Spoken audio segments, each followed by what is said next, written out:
Welcome back, soap fans, to another thrilling week of exclusive spoilers. Today is a beautiful day for some high-stakes drama, and we have a massive, explosive update that is going to shake Forrester Creations to its absolute core.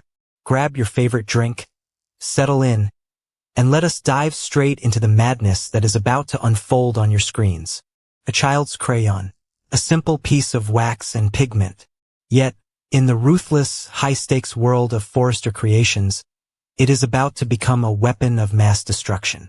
A weapon that will detonate 2 marriages, shatter a family, and hand the ultimate power to the most dangerous woman in Los Angeles. The CEO office at Forrester Creations is usually a sanctuary of power. It is where multi-million-dollar deals are struck. It is where fashion empires are built. But recently, it became the site of a filthy, unforgivable sin. Steffy Forrester and Carter Walton crossed a line they can never uncross. They gave into grief, alcohol, and reckless passion on the office couch. They thought they got away with it. They thought the heavy mahogany doors of the CEO office kept their dirty secret safe from the world. They were wrong. Someone was watching. Someone innocent. Someone who did not understand the gravity of the betrayal, but whose young, sponge-like mind recorded every single devastating detail. Hayes Finnegan. The young boy had been wandering the sprawling corridors of Forrester Creations, looking for his mother. He pushed open the heavy door of the CEO office, just a crack. He peered into the dim light. He saw the shadows moving on the couch. He saw his mother. He saw Uncle Carter. He heard the muffled sounds of crying. He saw the discarded dress shirt lying on the expensive rug. Hayes did not know what adultery was. He did not know what betrayal meant.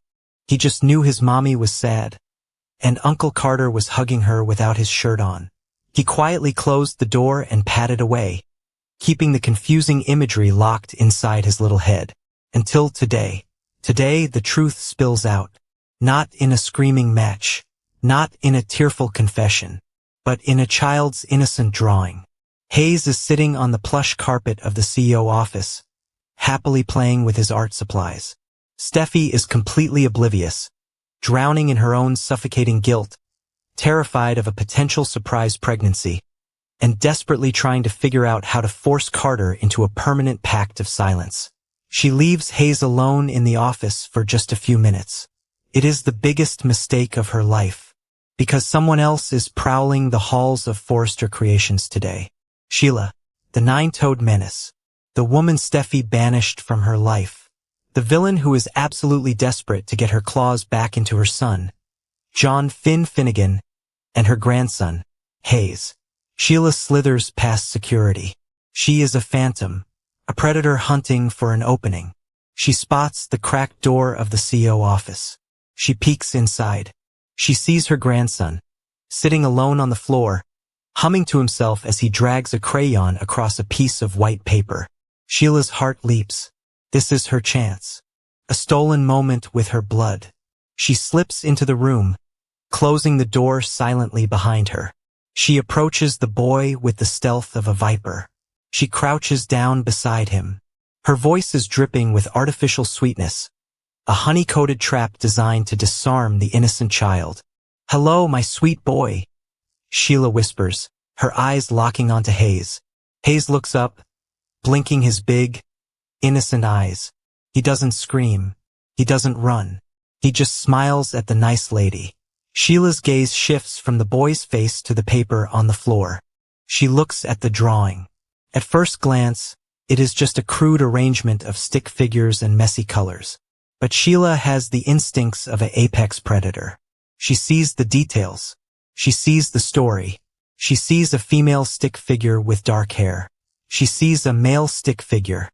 They are entangled, hugging, and the male figure is colored entirely in a peach skin tone, devoid of the bright colors Hayes usually uses for clothes. The female figure has jagged blue lines streaming from her eyes. Tears. Sheila's pulse quickens. The gears in her diabolical mind start turning at breakneck speed. What a beautiful picture. Hayes, Sheila purrs, pointing a manicured finger at the paper. Who is this? Hayes looks down at his masterpiece, proud of his work. "That's Mommy," he says simply. "And that's Uncle Carter." The air in the room suddenly turns ice cold. Sheila freezes. Her eyes widen. The name hits her like a physical blow. Uncle Carter. Not Daddy. Not Finn. Carter Walton. Sheila leans in closer, her heart hammering against her ribs. She needs more. She needs to know exactly what she is looking at. "Mommy and Uncle Carter?" Sheila asks, keeping her voice light, playful, completely masking the lethal calculation happening behind her eyes. "Why is Mommy crying, sweetie?" Hayes shrugs his little shoulders, picking up another crayon. "I don't know," the boy answers, his voice echoing in the silent office. "I was looking for Mommy. I looked in here. Uncle Carter was hugging her. He didn't have his shirt on." Boom! The explosion goes off in Sheila's brain. The puzzle pieces snap together with a deafening, catastrophic click. Mommy was crying. Uncle Carter was hugging her. Uncle Carter did not have his shirt on. In the CO office, Sheila stands up slowly. The blood is roaring in her ears.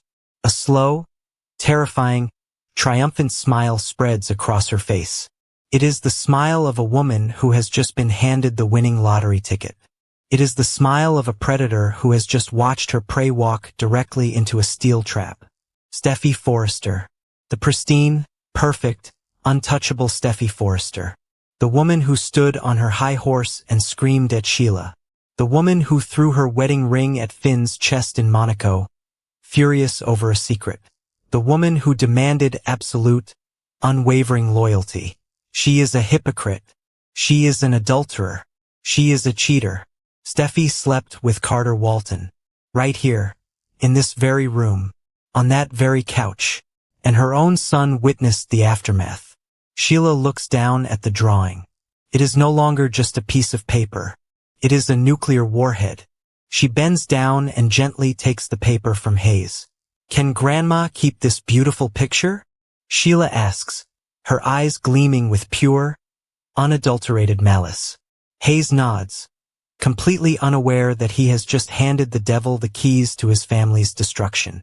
Sheila folds the paper carefully. She slides it into her pocket. She holds the ultimate leverage. Think about the sheer, devastating stakes of this moment. Think about the absolute annihilation this secret will cause if it sees the light of day. John Finn Finnegan is currently fighting tooth and nail to save his marriage. He is blindly devoted to his wife. He is pouring his heart out, begging Steffy for forgiveness over the Monaco disaster, completely oblivious to the fact that his wife betrayed him in the most intimate, disgusting way possible. If Finn sees this drawing, if Finn hears the words that came out of his own son's mouth, his world will shatter into a million irreparable pieces. The Golden Boy doctor will be broken beyond repair. And what about Carter Walton, the righteous, moral chief operating officer of Forrester Creations? He just took his wife, Daphne Rose, back into his arms. Daphne returned from her flight to Paris, heartbroken over her infertility diagnosis, desperate to repair her marriage and build a future with Carter. Carter looked his wife in the eye and chose to bury the truth. He chose to hide his filthy hookup with Steffy. He is playing the role of the devoted, loving husband, while Steffy paces the floor, terrified that she might be carrying his child. If Daphne finds out that her husband slept with one of her closest friends, the very woman who stood by her during her medical crisis, the betrayal will destroy her. 2 marriages, hanging by a thread, and Sheila holds the scissors. Sheila slips out of the CEO office just as silently as she entered, her mind racing with the ultimate blackmail plot. She is not going to run to Finn. Not yet. That would be a waste of a perfectly good weapon. No, Sheila is going to use this to get exactly what she wants. She wants her family. She wants a seat at the table. She wants unhindered, unquestioned access to Finn and Hayes. And now, Steffy Forrester is going to give it to her. Imagine the confrontation that is coming. Imagine Steffy sitting at her desk, drowning in guilt, jumping at every shadow, terrified that her secret is going to slip out. Imagine the door opening. Imagine Sheila walking in, a smug, victorious smirk plastered across her face. Steffy will immediately go on the attack. She will scream. She will threaten to call security. She will order Sheila out of her building. And Sheila will just stand there, smiling. She will reach into her pocket. She will pull out a folded piece of paper. She will slowly unfold it and slide it across the polished mahogany desk. Steffy will look down. She will see the crude stick figures. She will see the blue tears. She will see the shirtless man.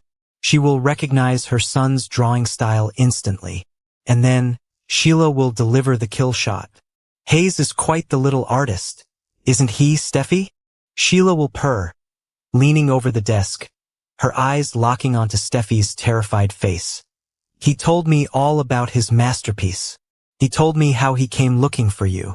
He told me how you were crying on the couch. And he told me how Uncle Carter was hugging you. Without his shirt on, the color will drain from Steffy's face. Her lungs will seize. Her heart will stop. The walls of the CO office will close in on her. She is trapped. You are going to invite me to dinner, Steffy? Sheila will whisper, her voice dripping with lethal authority. You are going to smile. You are going to tell Finn that you have had a change of heart. You are going to tell him that you believe I have reformed, and that you want me to be a part of Hayes's life. Steffy will try to fight back. She will try to deny it. Or what? Steffy might choke out. Or I take this beautiful piece of art straight to my son. Sheila will reply, her eyes flashing with dangerous fire. I tell Finn exactly what his wife was doing on the office couch while he was desperately trying to get back to her. And then, I take a little trip to see Daphne Rose. I wonder how the poor, infertile wife will feel knowing her husband was burying himself in you. Checkmate. It is the ultimate, inescapable checkmate.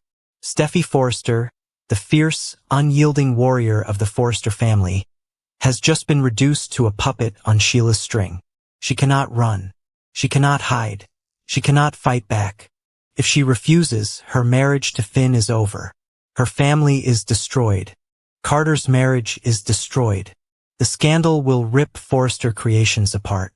And if she is pregnant with Carter's baby, the explosion will be apocalyptic. Steffy has no choice. She must surrender. She must welcome the devil into her home. She must let the woman who shot her, the woman who terrorized her family, sit in her living room and hold her child. She must swallow her pride, her rage, and her fear, and play the role of the welcoming daughter-in-law, all while Sheila sits across the table, flashing that knowing, sinister smile. The power dynamic has completely, irreversibly flipped. Sheila is no longer the outcast begging for scraps. She is the puppet master. She is the queen of the chessboard. And Steffy Forrester is entirely at her mercy. Every time Steffy looks at Finn, she will feel the crushing weight of her betrayal. Every time she looks at Carter, she will be reminded of the filthy secret that bound them together. And every time she looks at Sheila, she will know that her perfect life is completely owned by a psychopath. This is not just a storyline. This is a total, foundational collapse of the Forrester-Finnegan dynamic. This is the moment Steffy realizes that her own hypocrisy has forged the chains of her imprisonment. She demanded absolute perfection from Finn. She demanded that he cut his mother out of his life completely. And yet, she could not even keep her own vows. Now, the very woman she banished is the only one keeping her secret safe. The tension is going to be absolutely suffocating. How long can Steffy keep up the charade? How long before Finn notices the sheer terror in his wife's eyes every time Sheila enters the room? How long before Carter realizes that Steffy is being blackmailed, and that his own life is on the chopping block? And what happens if Steffy takes a pregnancy test and it comes back positive? A baby. A permanent, living, breathing consequence of her betrayal. A child that Sheila could use to torment Steffy for the rest of her natural life. If Steffy is pregnant with Carter's child, Sheila's leverage becomes absolute. She won't just demand visitation. She will demand everything. She could demand money. She could demand power. She could demand that Steffy leave Finn entirely so Sheila can have her son all to herself. The possibilities for destruction are endless, and Sheila is going to savor every single agonizing second of it. She is going to twist the knife slowly. She will drop subtle hints in front of Finn. She will make veiled comments about loyalty and secrets at family dinners. Watching Steffy squirm and sweat, she will casually run her hand along the CEO office couch when she visits, locking eyes with Steffy to remind her exactly who is in control. Steffy is in a living hell, and she built the cage herself. The fallout from this single crayon drawing is going to dominate the screen for months. It is a masterclass in soap opera tension. A ticking time bomb sitting right in the middle of the Forrester living room. And the countdown has officially begun. There is no going back from this. There is no reset button. The moment Sheila picked up that piece of paper, the old Steffy Forrester died. She is now a hostage in her own life, forced to dance to the tune of a madwoman to protect a lie that is already eating her alive from the inside out. Will Steffy crack under the unbearable pressure? Will she confess to Finn before Sheila pulls the trigger? Or will she submit to the blackmail and let a monster back into her family's life? Sound off in the comments below, hit that subscribe button, and tell us your wildest theories for this explosive storyline.